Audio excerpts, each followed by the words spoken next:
Agora, eu vou conversar com o Gustavo Monteiro, o economista do Diese, e o tema será um estudo chamado As Dificuldades da População Negra no Mercado de Trabalho, lançado em função do Dia da Consciência Negra, que é na segunda-feira.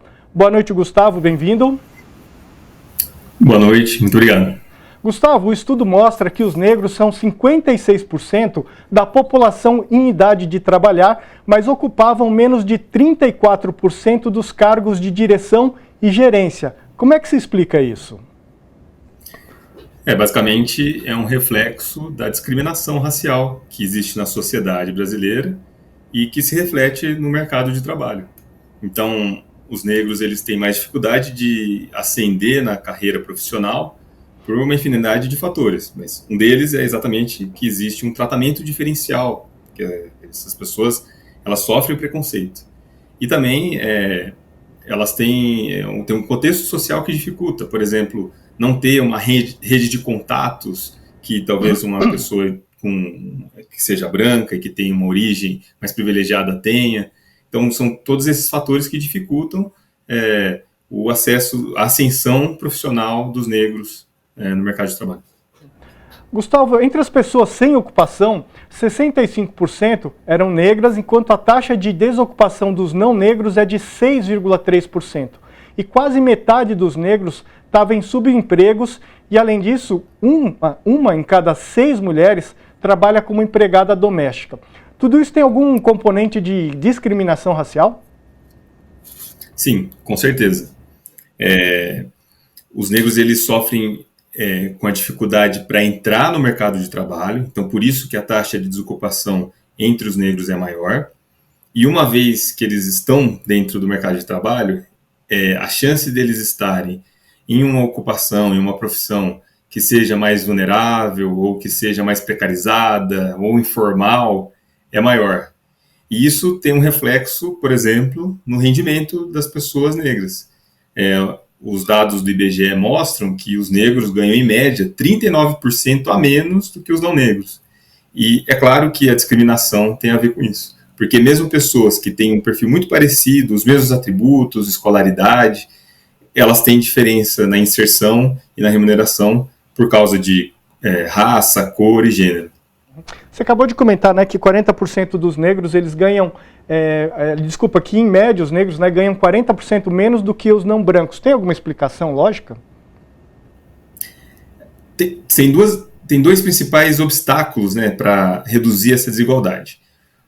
Em primeiro lugar, tem os atributos pessoais das pessoas são diferentes, né? Então, por exemplo, uma pessoa negra ela tem mais dificuldade para se formar na universidade. Então, tem mais pessoas brancas com diploma do que pessoas negras. E é claro que isso vai impactar na diferença de salário. Mas mesmo pessoas que têm os mesmos atributos, que são muito parecidas, em termos de educação, de experiência, essas pessoas elas vão ter desvantagem conforme gênero, raça. Por quê? Em primeiro lugar, porque existe uma discriminação, um tratamento diferencial no mercado de trabalho.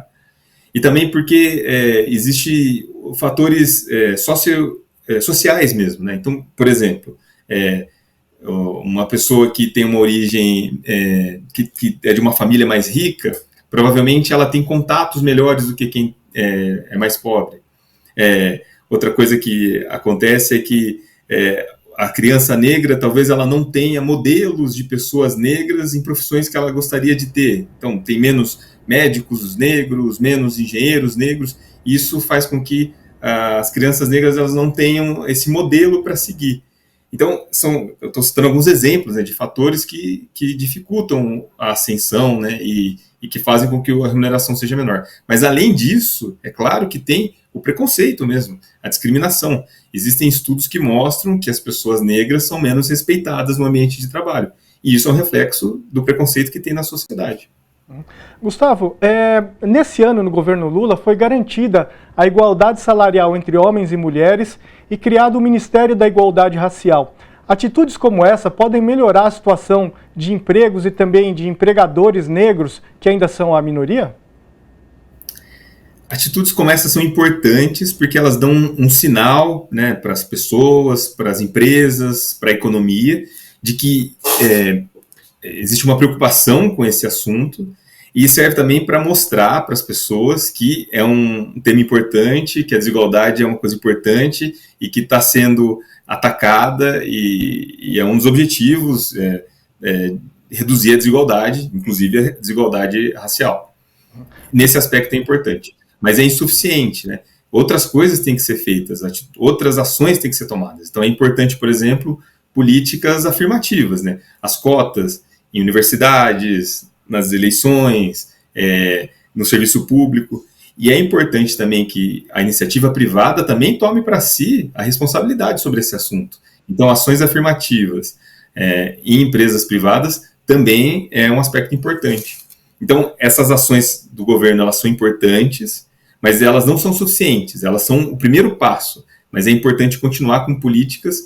Aliás, todas as políticas do governo, todas as políticas públicas, elas têm que ser pensadas de uma maneira que elas ajudem a reduzir a desigualdade social, inclusive a desigualdade racial. Isso por exemplo, a reforma tributária, ela deve ser pensada nesse aspecto, para reduzir a desigualdade. Qualquer outra política pública que venha a ser feita tem que colocar esse tema como prioritário, a redução da desigualdade. Legal, Gustavo, a gente agradece a sua participação, seja sempre bem-vindo. Muito obrigado, eu que agradeço.